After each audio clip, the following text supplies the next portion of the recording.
To private bank stocks के बारे में आज हम यहाँ पे बात करने वाले हैं। तो परंपरा को जारी रखते हैं और पहले आप लोगों को नाम बता देता हूँ, Kotak Mahindra bank and IndusInd bank. अब क्यों इन पे नजर रखनी है, why these stocks we need to watch, ये अब हम डिस्कस करते हैं। आप लोगों ने देखा होगा रिजर्व बैंक ऑफ इंडिया ने जो सजेशंस आए थे रिजर्व बैंक ऑफ इंडिया को, कि जहां पे उनमें से एक सजेशन ये था कि ये जो प्राइवेट सेक्टर बैंक्स है वहां पे आप लोगों ने जो प्रमोटर्स को बोला है कि you will have to take down the stake to 15% after a period. तो वो जो चीज है वहां पे रिलैक्सेशन देने की बात की गई थी और वो रिलैक्सेशन आरबीआई ने अप्रूव कर दिया है। So from 15% now they are saying that कि प्रमोटर्स कैन होल्ड 26%। तो आप लोगों को जैसे पता है मिस्टर उदय कोटक पे एक प्रेशर था कि उनको अपना जो स्टेक है बैंक में वो कम करना है and they he needs to take it down to 15%।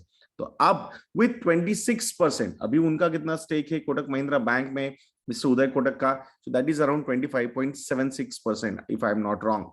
तो इट मींस कि वो जो भी लिमिट है उसके अंडर ये फॉल होता है। और इंडसइंड बैंक के लिए हम इसलिए बात कर रहे हैं क्योंकि जो प्रमोटर ग्रुप है हिंदुजा ग्रुप, तो वहां पे उन्होंने ये इंटेंशन दिखाया है कि अभी अगर हमारा स्टेक 15% है, we would like to take this stake to 26% as per the limit, and that's where they are going to act now, because वो इंटेंशन जो है वो प्रमोटर्स ने यहाँ पे बोल दिया था। अब आप बोलोगे भाई इसका क्या मतलब, इससे क्या एग्जैक्टली इन्फरेंस क्या निकालना है हमें। सी, बैंकिंग इज अ बिजनेस जहां पे आप दूसरों से पैसा लेते हो और लेंड करते हो। तो ये जो चीज है यहाँ पे इसीलिए बड़े जो बिजनेस हाउसेस है जिनके अदर बिजनेसेस भी है उनको नॉर्मली बैंकिंग लाइसेंस मिलता नहीं है इंडिया में। क्यों? बिकॉज वो पैसा लेंगे लायबिलिटी के तौर पे डिपॉजिटर से and they can lend it to their own businesses. तो वो एक थॉट प्रोसेस, और अभी रिलायंस कैपिटल का जो एक बहुत बड़ा निगेटिव न्यूज भी सामने आया है, कैसे डिफॉल्ट्स हुए, कैसे पैसे रूट किए गए। So all those things they just do, RBI do not want. But ये अगर है तो ऐसा भी नहीं है ना कि प्रमोटर्स को हमेशा निगेटिव वे से ही देखते रहना चाहिए कि भाई ये ऐसा ही करेंगे, अगर इनका स्टेक रहेगा so they will manipulate these deposits. तो ऐसा डाउट हमेशा करते रहना is also not a right thing, and that's where मुझे लगता है ये जो नया रूल रेगुलेशन आया है from Reserve Bank of India that the promoter can hold more up to 26% in private sector banks. और ये भी उन्होंने बोला है कि जिनके स्टेक पहले कम हुए हैं as per the rules, they also if they want to increase their stake so they can increase. तो इसी में इंडसइंड बैंक का नंबर यहाँ पे आता है। अब प्रमोटर अगर पैसा डाल रहा है it means the capital adequacy ratio will also increase because that is a tier 1 capital. That's also a positive sign hopefully। मतलब वो मार्केट से बाय करने से ज्यादा अगर खुद कैपिटल डाल के अपना स्टेक बढ़ाते हैं so that's a welcome step।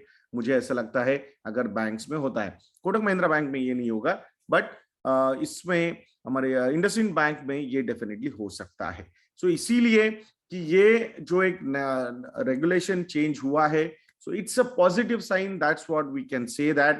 दो आरबीआई का जो रूल्स एंड रेगुलेशंस है जो उन्होंने ओवरऑल रेगुलेट करना चाहिए बैंक्स को वो करते रहना चाहिए, जितना स्ट्रिक्ट हो वो भी अच्छा है, बट इन कंपनीज पे डाउट करना is not a right thing, that's what I feel.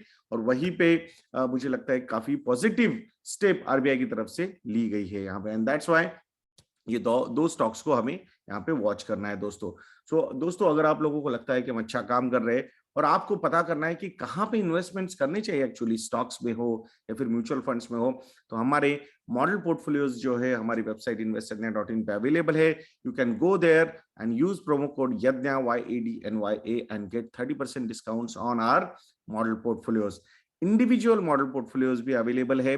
Specifically अगर आप ग्रोथ पॉइंट ऑफ व्यू से एग्रेसिव इन्वेस्टर हो तो growth model portfolio individually try कीजिएगा दोस्तों। नेक्स्ट वीडियो में मिलते हैं। जय हिंद।